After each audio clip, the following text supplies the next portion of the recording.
cliches that I just can't stand. Let's start with the first one. I will always be there for you. Hmm. Heard everywhere in movies, weddings, and greeting cards, and yes, even in desperate attempts to defend ourselves to others when we feel we have been there for someone who hasn't been there for us. But why do we say this? Why do we make this claim? We self righteously believe we can control the future and be there in every situation and for every reason. No, it is impossible to make that guarantee. And we need to stop fooling ourselves by making this romanticized driven claim to people. Even with our best intentions, there is not a 100% always guarantee that we can truly make this statement. I remember a past conversation where someone said this in a conversation about someone else, and when I challenged them about the always statement, this person said back to me, well, as long as I'm able and alive. And I said, see, right there, there's a condition and caveat. You always being there hinges on the unpredictable ability that you will be alive and that you will be able bodied. So, how can you emphatically make this claim? The other cliche is, things are going to be okay, or everything is going to work out. What? Again, this stems from my previous point about making futuristic guarantees that are just not 100% certain. No one knows if things are going to turn out okay. And what does okay even look like? Now, before you jump at me for being negative Nancy, once again, I'm sorry, Nancy, for the abuse, but hear me out. I'm certainly all for wishing someone well and hoping their situation will turn out favorably for them. But knowing that there is a 50-50 shot that things indeed won't, we shouldn't make these claims to give people false hope about the future. Instead, we should say things like, I'm certainly pulling for you that things will turn out favorably for you. Or, while everything might not work out the way you want it, I hope that you're able to endure and overcome any outcome. I guess those are too long of a cliche, so we shorten it to things are going to be okay. Because, gosh, people know what we mean when we say that. Next, I want to go to more of a phrase than it is a cliche, and that is when someone says, how can a person do that? Typically, people usually say this after hearing the news about some awful act done by another individual. They then make negative judgments about that person by saying, how could a person do that? Well, it's easy, because everybody is capable of doing anything. Yes, even you. We cannot sit here and finger point against the people we hear about on the news who do horrific crimes and say to ourselves, how can someone do such a thing? As though we are too good to replicate the same act. Do not be fooled. We are all one decision away from doing the same things. No matter how progressive, loving, refined, or hospitable you think you are fully capable of doing any and everything. I don't even put it past my own self to say what I will and will not do, as I have personally been humbled time and time again when I saw that I was on the other side of a blunder that I was shocked to see that I had committed. So when I hear people say that they are shocked that such and such did this or such and such did that, I just sit there and think to myself, when are we going to stop elevating people to this unrealistic standard? When we continue to do this, we perpetuate this us versus them mentality and standard of judgment. We decide that we are the us and they are the them. So by removing ourselves from any association with them, we then allow ourselves to condemn those we feel are not up to our standards. Because of course, we are the good ones. We are the sane ones, clearly not capable of the hate, crime, or evil act that was committed. But are we, though? Are we really so far removed and above these acts? In my opinion, the answer to this is no. The only difference between you and that person who has committed the heinous act is opportunity and choice to not control oneself to proceed. We all have a tipping point, and this is often developed over many days, months, and years of buildup. It's just like that television show called Snapped. Those individuals experience day in and day out trauma. And one day they decided they just had enough. So given the opportunity, they went for it. They snapped. And guess what? You are fully capable of doing the exact same thing. All right, moving along. Again, this is kind of another phrase instead of a cliche. But the term that is just so overly used that just needs to stop is the term the media. Now, we've all been guilty a time or two with saying things like the media is to blame for this or the cause of that. When we do this, though, we are guilty of personification. The definition of personification is where non human objects are given human qualities. The media itself is not a person. People make up the media. Thus, when we refer to mainstream media, local media, or the media, we really need to be more specific. Who are the people who make up the media? Those are the people we need to call out and refer to by name. When we personify things like the media, we remove any one person or group of people from accountability, ownership, or accusation. And guess what? When you don't directly tell someone something and you address the group, 9 times out of 10, the guilty party doesn't think you're talking about them. It is safe to assume we can use this same approach with the other common and popular words that we have culturally personified. Oh, yeah, here we go. I hear this next phrase and cliche all the time. And it is, there's just not enough time in the day.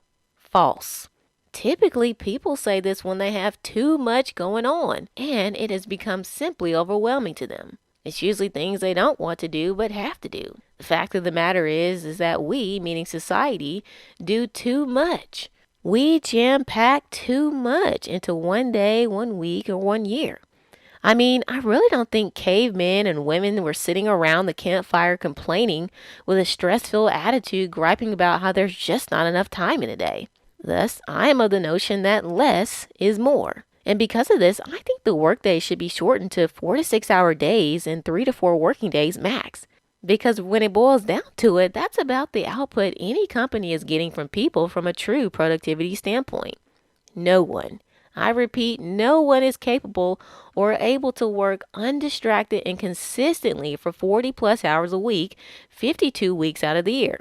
Not even Diddy himself. Take that, take that. Can't stop, won't stop. If I was able to change society in any way, this is what I would start with first. Changing the fast-paced yet counterproductive and lifeless producing cultural pace. We should be structuring our lives as best as we can to maximize the time that is given to us within the sunrise and sunset of each day, so that at the end of the day, we can truly say that that day was sufficient enough. Charting on to the next cultural cliche. Full disclosure. In all honesty. TBH.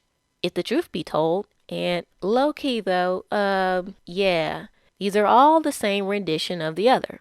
They all speak to an annoying cultural mantra that has been adopted by people near and far. This disclaimer seeks to break the barrier of transparency that was apparently lacking just seconds before one spoke the phrase. It cloaks itself in the guise of authentic engagement and intimate connectivity. Because, before then, it was all surface level and fake. You mean to tell me that before you dropped this cultural segue that everything before that was not genuine and truthful? Of course not. So why do we say this? We have got to end this cliche. Please, I beg you. Maybe if we end pretense and falsities, then we wouldn't have a need for it in the first place. If people were being transparent and authentic and honest to begin with, there would be no need to go from high key to low key though. Oh, this irks me. Now I know that people are saying that, well, I really use it to give people a heads up that I'm actually showing them a true moment of transparency that maybe they weren't privy to before. So it's my way of making both myself comfortable and them as well to alert them to say that, hey, I'm being vulnerable and transparent here. So take what I'm about to say gently as a precious jewel and do not use it against me. I mean, I get it, sure. It's tough revealing the inner truths of ourselves to others, but can we just say what we need and want to say without announcing its entrance? All right, the final cultural cliche of them all. Of course, there are many more, but this one will wrap us up for today's episode. And it is, just let it go. Hey, don't take it personal. While I love the 1990s classic R&B legend Monica, I sometimes struggle with the misuse of this cultural phrase of, don't take it personal.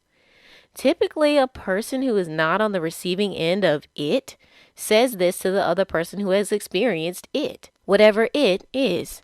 They tell them not to take it personally in efforts to try and assist the other person to get through whatever the situation is that just happened. While in some instances, things that happen to us should not be viewed as personal attacks or downfalls, we cannot make this blanket statement to others for any and everything. Not only is it incredibly insensitive, but it lacks giving one the ability to go through the full grieving process. Denial, anger, bargaining, and acceptance. When you drop this phrase onto someone's life situation without journeying with them through the entire analysis and grieving process, you really halt people's emotional, mental, and spiritual transformational growth.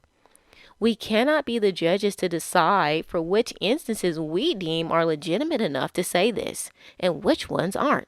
While a situation may seem minor to you and you feel that the other person shouldn't be taking a matter to heart so much, fight the urge to use this cultural cliche and simply be present with them until they declare that they are no longer offended or hurt by the situation. Now, if a person is struggling for a long time to move past the hurt and you want to point out that the incident should not be something to hold on to as a personal prison, then you can find other ways to encourage that person to look at it from a different perspective. I want to also point out that telling someone to just let it go is also the same thing as telling someone to not take it personally. Whenever someone has said this to me, my immediate thought is, well, that's easy for you to say. You didn't just go through what I just experienced. I mean, even if your situation is similar or you went through the same event as I did, we still process things differently. So don't rush me along to where you are or where you think I should be just because you want me to get over it. Phew. I mean, I feel better just saying that right now. Anyways, the whole point is that we should really think twice when we adopt and continue using this phrase in response to the people we claim to care about. If you truly care, you will give that person your listening ear and presence to allow them the time and space to work through whatever the situation that has personally happened to them. I hope my review of all these cultural cliches have caused you to spark a new conversation within yourself the next time you're tempted to use them.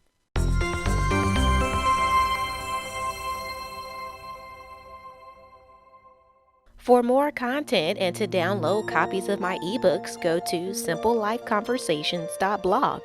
That's simplelifeconversations.blog. Be sure to subscribe to this podcast channel to get the latest episode of Conversation Starters.